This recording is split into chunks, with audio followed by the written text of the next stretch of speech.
Mother of Christ. So my name is Josh Barrison. I am the president of the UMass Lowell Rocketry Club, and I'm the safety officer for the NASA Student Launch Team.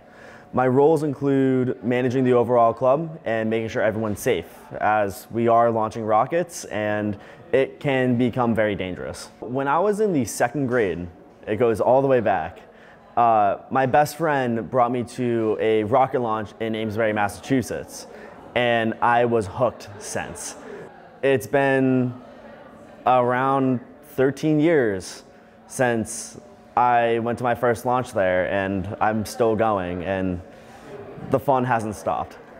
The overall goal for the club is to educate students on what rocketry is, what hobby rocketry is, and to expand on the topics learned in the classroom for engineering or other science and engineering math related topics and apply that in an aerospace related setting.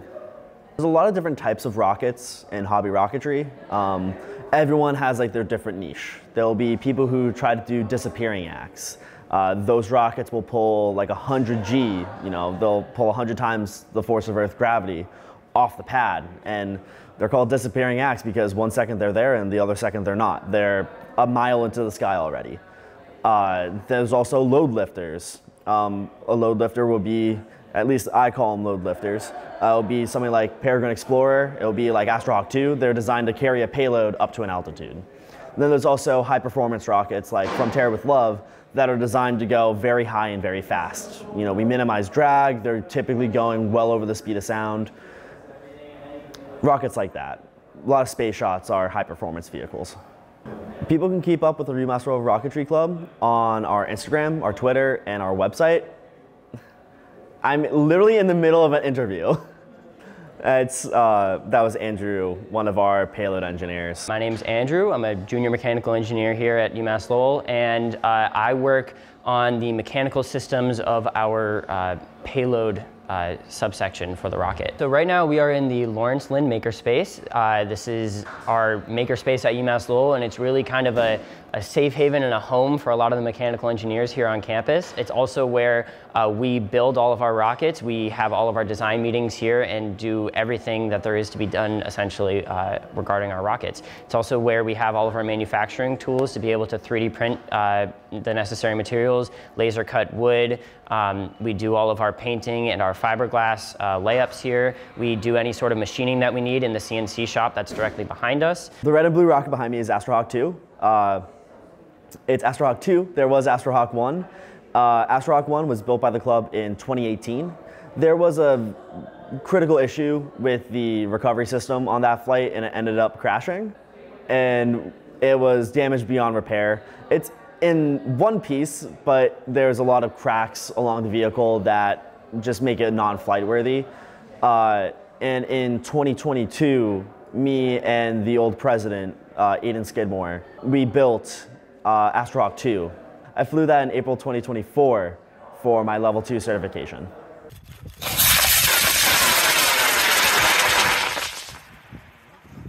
Come on, parachute. Yes! Hobby rocket certifications are a legal requirement in the United States. There are requirements from the FAA, from the NFPA that some states have ratified into their laws, and from the ATF that require you to have certifications to prove that you know how to fly high power rockets. And these come in levels. Each level grants you access to higher power rocket motors. And in order to get your certification, you have to fly a certification flight, which means you have to launch and successfully recover a flight and be able to fly it again the same day. Generally, when I show up to our club meetings, I usually sit in and kind of see what happens at a leadership group meeting. Even though I'm not a team lead myself, I like to stay involved and kind of see what the leaders are talking about within the club. And then after that, I usually work on, specifically at least in this moment, I'm working on a lot of design projects. So I sit down and learn what I need to work on and what I need to hone in as far as my designs personally, and I work through them. I might work on technical drawings, I might work on 3D modeling. And then I'm also collaborating with both my team lead and also the other teams to be able to brainstorm new ideas and work through that. And then also a lot of documentation. We do a lot of documenting of everything that we do, making sure that everything's safe, and also that NASA knows what's going on. These rockets are launched at large fields around the country. Typically, they have to be at least 2,000 feet wide at the smallest dimension. Around here, there's a launch field in Amesbury, Massachusetts at Woodsum Farm. Then the other field we go to frequently is up in St. Albans, Vermont, which is 30 minutes north of Burlington. There are a lot of safety procedures when flying rockets of this size. The flight motor for Astronaut 2, for From Terra with Love, for Peregrine Explorer, these all carry 2 to 3 pounds of solid rocket propellant. The solid rocket propellant is essentially the same as the ones used on the space shuttle. We don't install the igniters in these motors until we get to the pad. We don't even take them out of the packages until we get to the launch site. We store them in explosive magazines as required by law. And just in general, we are very, very cautious when it comes to dealing with this stuff because I like to describe it as angry putty.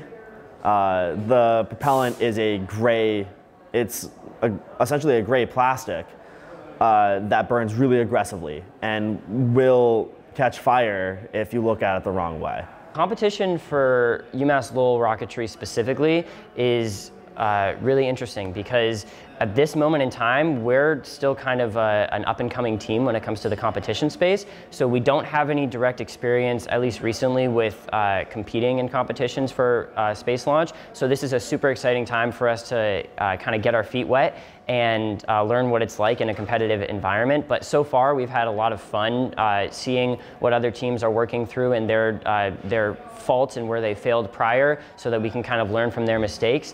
And be able to be a competitive team in a really exciting environment too, especially with NASA as the operating body. All of our launches are public. Even if it is a, quote, private launch, it's typically private to people launching.